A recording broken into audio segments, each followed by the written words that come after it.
Մենք չենք ուզում լինել ամերիկացիներ, մենք չենք ուզում լինել դալնիացիներ, մենք ուզում ենք լինել գրելանդացիներ։ Այս կտրուկ հայտարարությամբ Գրելանդիայի քաղաքական կուսակցությունները տեղական Սերմիցյակ գեղեցիկ սառցադաշտ կոչվող պարբերականի էջերից պատասխանել են Վաշինգտոնի վերջին օրերի ճնշումներին։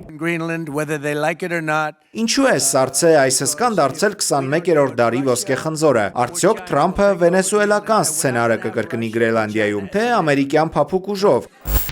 Շատ փողով ու տեսլաներով կհալեցնի կղզու բնակիչների օվկիանոսի սառույցից էլ կարծր թվացող սրտերը, հարցնում քննարկում են վերլուծաբանները։ Գրելանդիան Թրամփն ընկալում է որպես ռազմավարական անփոխարինելի տարածք հյուսիսային բևեռում, որտեղ տեղակայված ամերիկյան տիեզերակայանը թույլ է տալիս վերահսկել ցանկացած օդային կամ հրթիռային սպառնալիք, որը կարող է գալ հյուսիսից։ ԱՄՆ նախագահը իր ելույթներում բացահայտ նշում է, որ Գրելանդիան ԱՄՆ-ի համար դարձել է 21-րդ դարի Ալյասկան, եւ նրա նկատմամբ վերահսկողությունը թույլ չի տա թշնամական ուժերին ամրանալ ամերիկյան ափերի անմիջական հարևանությամբ։ Վաշինգտոնը որպես առաջնային ռիսկ նշում է Ռուսաստանի եւ Չինաստանի աճող ակտիվությունը։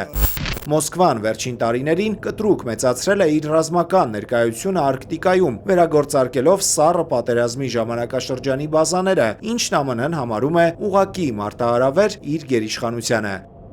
Չինաստանը, որն իրեն հռչակել է մերձարկտիկական պետություն, փորձում է տնտեսական լծակներով, ենթակառուցվածքների եւ հանքերի մեջ ներդրումներ անելով հասանելիություն ստանալ կղզու ռեսուրսներին։ Վաշինգտոնի համար սա տնտեսական եւ ռազմական ներխուժում է, որը պետք է կանխվի Գրելանդիան ամերիկյան ազդեցության գոտում վերջնականապես ամրացնելու միջոցով։ Թրամփի ցանկությունը բախվել է եվրոպացի առաջնորդների դիմադրությանը։ Անեքսիայի մասին ֆանտազիաները դադարեցնելու կոչ է արել ԱՄՆ նախագահին Դանիայի վարչապետը։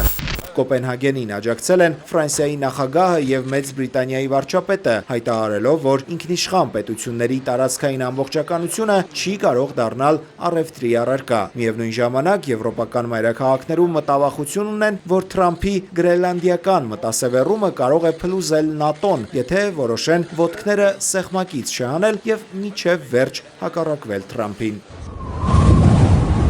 Գրելանդիայի գրավչությունը միայն ռազմական չէ, սառույցների հալման հետևանքով կղզին բացում է իր աներևակայելի հարստությունները։ Այստեղ են գտնվում հազվագյուտ հողային տարրերի աշխարհի խոշորագույն հանքավայրերը, որոնք կրիտիկական նշանակություն ունեն սմարթֆոններից մինչև կործանիչների արտադրության համար։ Բացի այդ, սառույցների նահանջը հասանելի է դարձնում նավթի եւ գազի հսկայական պաշարները, ինչպես նաեւ բացում է հյուսիսային ծովային ուղին, այն կարող է հեղափոխել համաշխարհային առևտուրը, կիսով չափ կրճատելով ճանապարհը Եվրոպայից դեպի Ասիա։